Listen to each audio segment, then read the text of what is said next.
মিশর নামটি শুনলেই চোখের সামনে ভেসে ওঠে পিরামিডের ছবি। নীল নদের তীরে প্রাচীনকালে গড়ে ওঠা মিশরীয় সভ্যতার অনেকগুলো অনন্য নিদর্শনের মধ্যে নিঃসন্দেহে পিরামিড সবচেয়ে বিস্ময়কর ও রহস্যময়। প্রায় 5,000 বছর ধরে মানুষের কৌতূহলের শেষ নেই পিরামিডে ঘিরে। এমনকি আজকের আধুনিক বিজ্ঞানের যুগেও খুঁজে পাওয়া যায়নি পিরামিডের অনেক রহস্যের কুলকিনারা। তাই প্রাচীন পৃথিবীর সপ্তাশ্চর্যের অন্যতম মিশরের পিরামিডের উপর সাজানো হয়েছে আমাদের আজকের এই পর্বটি। তাহলে চলুন শুরু করা যাক আজকের আমাদের এই পর্বটি। অজানা অভিযান চ্যানেলের পক্ষ থেকে সবাইকে স্বাগতম।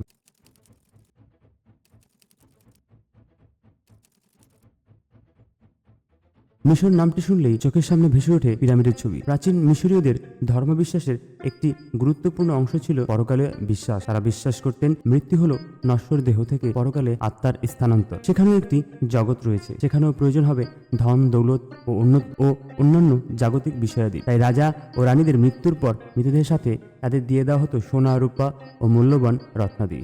তাদের দেহকে সংরক্ষণ করা হতো মমি বানিয়ে এবং হত্যা করা হতো তাদের দাসদাসীদের, যাতে পরকালে সেবার অভাব না হয়। কিন্তু সমস্যা হলো এই মমি ও অন্যান্য মূল্যবান সামগ্রী একটি নিরাপদ স্থানে না রাখলে চুরি হয়ে যায় বা চুরি হয়ে যাওয়ার ভয়ও থাকে। তাই পিরামিড তৈরির আগেও নির্মাণ করা হতো ট্রাপিজয়েড আকৃতির মাস্তাবা নামক সমাধি। কিন্তু প্রাচীনকালে রডের ব্যবহার কোনোভাবেই ছিল না, সে কারণে এই মাস্তাবাগুলো বেশি উঁচু বানানো ছিল না এবং বানানো অসম্ভব ছিল। তাই কালক্রমে এই মাস্তাবাগুলোর পরিবর্তে স্টেপ পিরামিডের ডিজাইন গৃহীত হতে লাগলো। এর পিছনের মূল কারণ পিরামিডের জ্যামিতিক গঠন। আমরা জানি কোনো বিল্ডিং এর পুরো ওজন তার ভিত্তির উপর পড়ে, তাই উচ্চতা যত বেশি হবে ভিত্তি হতে হবে তত পিরামিডের ক্ষেত্রফল উচ্চতার সাথে হ্রাস পেতে থাকে। পিরামিডের ভিত্তির ক্ষেত্রফল উপরের স্তরগুলোর চেয়েও বেশি হওয়ায় এর উপর চাপও কম পড়ে এবং স্থাপনটি শক্তিশালী হয়। তাই অনেক উঁচু সমাধি নির্মাণের একমাত্র রাস্তা ছিল পিরামিডের শেপের ডিজাইন গ্রহণ করা। প্রথম দিকের পিরামিডগুলি ছিল অমসৃণ স্টেপ পিরামিড, যেগুলো মিশরের প্রথম 3টি মহান রাজবংশের আমলে নির্মাণ হয়। তবে চতুর্থ রাজবংশের সময় থেকেই নির্মাণ করা শুরু হলো প্রকৃত পিরামিড আকৃতির সমাধি, বা যা আজকে আমরা চোখে দেখি। এছাড়াও পিরামিডের উচ্চতা ক্রম হ্রাসমান হওয়ায় এর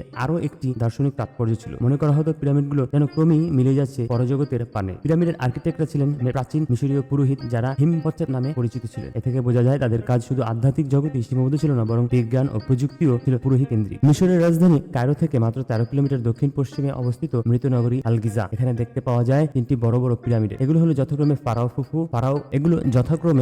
খুফু, তার ছেলে ফারাও খেফরে এবং খেফরের ছেলে মেনকাউরে এর পিরামিড। এরা সবাই ছিলেন মিশরের চতুর্থ রাজবংশের রাজা। তবে এই 3টি তো বটেই, মিশরের সবগুলো পিরামিডের মধ্যে ফারাও খুফুর পিরামিডটা ছিল সবচেয়ে উঁচু এবং আকারে সবচেয়ে বড়। এ কারণে ফারাও খুফুর পিরামিডটি গিজার গ্রেট পিরামিড নামেও বহুল পরিচিত। এমনকি খ্রিস্টপূর্ব ষড়বিংশ শতক থেকে চতুর্দশ শতক পর্যন্ত প্রায় সুদীর্ঘ 4,000 বছর ছিল এটি মানব সৃষ্টির সবচেয়ে উঁচু স্থাপনা। তাই খুব সহজেই অনুমান করা যায় প্রযুক্তি ও প্রাচুর্যে প্রাচীন যুগে মিশরীয় সভ্যতা অন্য সভ্যতাগুলোর থেকে অনেক বেশি অগ্রসর ছিল। গিজার গ্রেট পিরামিডটির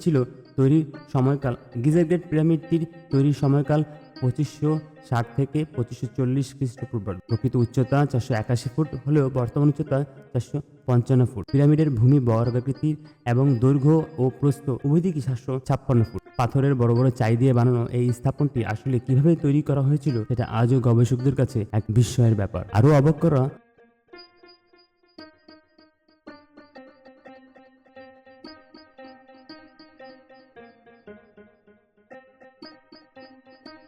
বিষয়টি হলো, এর নির্মাণের জন্য প্রয়োজন হয়েছিল 23 লক্ষ বড় বড় পাথরের চাইয়ের। এক একটি পাথরের চাইয়ের ভর ছিল গড়ে কমপক্ষে 2 টন থেকে 15 টন। এমনকি কিছু কিছু চাইয়ের ভর 50 টনেরও বেশি ছিল। চাইগুলোর বেশিরভাগই ছিল লাইমস্টোনের। গুণে মানেও অন্যান্য এই লাইমস্টোনগুলো আনা হতো তুরা অঞ্চল থেকে।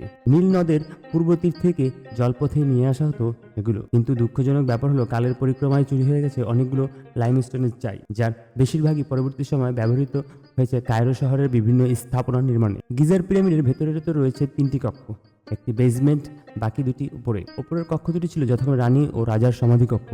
এই কক্ষগুলো নির্মাণ করা হয়েছিল গ্রানাইটের পাথর দিয়ে।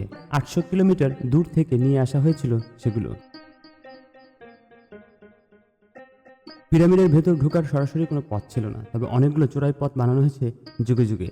এই পথগুলো দিয়ে ঢুকে গত 5 সহস্রাব্দের বেশি সময় ধরে বিভিন্ন সময় চুরি করে প্রায় শূন্য করে ফেলা হয়েছিল এক সময়ের ঐশ্বর্যমণ্ডিত গিজার গ্রেট পিরামিড। তবে দর্শনার্থীদের জন্য এখন ভেতরে ঢোকার রাস্তা আছে। বলার অপেক্ষা রাখে না, মিশরের পিরামিডগুলোর মধ্যে সবচেয়ে বেশি চিত্রায়িত পিরামিডটি হলো গিজার গ্রেট পিরামিড। তাই গিজার গ্রেট পিরামিডকে পিরামিডের সমার্থক বললেও ভুল হবে না।